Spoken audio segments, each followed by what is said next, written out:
ଗୋପାଳଙ୍କ ଚିଙ୍ଗୁଡ଼ି ରହସ୍ୟ। ରହସ୍ୟ ରସାଗ୍ରହୀ କୃଷ୍ଣଚନ୍ଦ୍ର ଗୋପାଳଙ୍କ ଅସାଧାରଣ ଶାଠ ପ୍ରତିଭାକୁ ଖୁବ୍ ପ୍ରଶଂସା କରୁଥିଲେ। ବିଜ୍ଞ ଜ୍ଞାନୀ ପଣ୍ଡିତମାନଙ୍କ ପରି ତାଙ୍କୁ ସେ ଖୁବ୍ ଆଦର କରୁଥିଲେ, ସ୍ନେହ ମଧ୍ୟ କରୁଥିଲେ।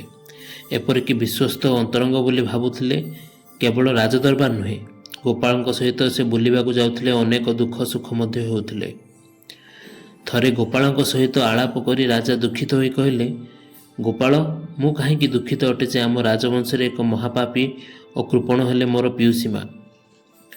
ଯୋଗୀ ଭିକାରୀ ହାତରେ ଭିକ ମୁଠାଏ ମଧ୍ୟ ଦେଉନାହାନ୍ତି। ରାଜଭଣ୍ଡାରରେ ଅଭାବ ନାହିଁ। ତାଙ୍କ ପାଖରେ ମଧ୍ୟ ବାପାଙ୍କ ଅମଳର ପ୍ରଚୁର ଧନରତ୍ନ ପରି ରହିଛି, ତଥାପି କୃପଣ। ଜୀବନରେ ଥରେ ହେଲେ ସେ ଦାନ ଧର୍ମ କରିନାହାନ୍ତି। କି ଉପାୟ ଅବଲମ୍ବନ କଲେ ତାଙ୍କର କୃପଣ ସ୍ୱଭାବ ଦୂର ହେବ? ତମେ ତାଙ୍କ ପାଖରୁ ଯଦି କିଛି ଟଙ୍କା ଧପେଇ ଆଣିପାରନ୍ତ, ତେବେ ତମକୁ ବୁଦ୍ଧିଆ ବୋଲି ମୁଁ ଜାଣନ୍ତି। ଗୋପାଳ ହସିଦେଇ କହିଲେ, ଏହି ସାମାନ୍ୟ କଥା ମୋ ପାଖରେ କିଛି ଅସାଧ୍ୟ ନାହିଁ। ଏବେ ଦେଖନ୍ତୁ ପିଉସୀ ମା କିପରି ଦାନୀ ହୋଇଯିବେ। ତା ପରଦିନ ଗୋପାଳ ପିଉସୀ ମାଙ୍କ କୋଠାରେ ପହଞ୍ଚିଲେ।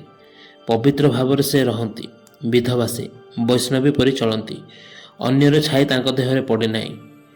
ଗୋପାଳ ଯାଇ ଲମ୍ବା ଦଣ୍ଡବତଟିଏ ହୋଇ ପକାଇ କହିଲେ, ପିଉସୀ ମା, ଦିନେ ପେଟୁଆ ଗୋପାଳକୁ ମୁଠାଏ ଖାଇବାକୁ ଦେଲ ନାହିଁ। ରାଜାଙ୍କର ମା ତମେ, ଜଗତର ମା ଅନ୍ନପୂର୍ଣ୍ଣା।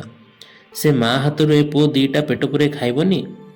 ପିଉସୀ ଆନନ୍ଦ ହୋଇ କହିଲେ, ବାପ ଗୋପାଳ, ମୁଁ ବିଷ୍ଣୁ ପୂଜା କରି ପ୍ରସାଦ ପାଇ ସାରିଲିଣି।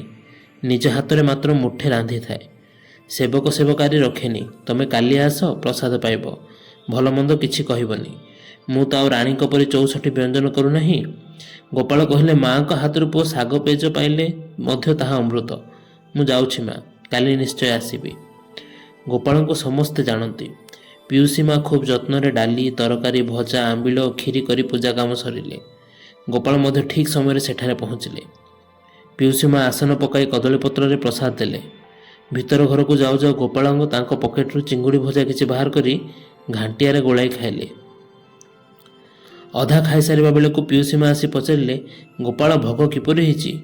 ଗୋପାଳ ହାକୁଟି ମାରି କହିଲେ, ଖୁବ୍ ଭଲ। ଯିଏ ଖାଇ ଜାଣେ ସେ ରାନ୍ଧି ଜାଣେ। ତମର ଏ ଚିଙ୍ଗୁଡ଼ି ଘଣ୍ଟା ତରକାରୀ ସବୁଠାରୁ ଭଲ ହୋଇଛି। ପିଉସୀ ମା କାନରେ ହାତ ଦେଇ ଚମକି ପଡ଼ି କହିଲେ, ଆସ୍ତେ ଗୋପାଳ, ମୁଁ ପରା ବିଧବା, ମାଛ ଆସିଲା କେଉଁଠୁ? ଗୋପାଳ ହସି ହସି କହିଲେ, ଏଇ ଦେଖ ମା, ଦୋଷ କ'ଣ? ଆପେ ରୁଚି ଭୋଜନ, ମୁଁ କ'ଣ କେଉଁଠି କହିଦେଉଛି?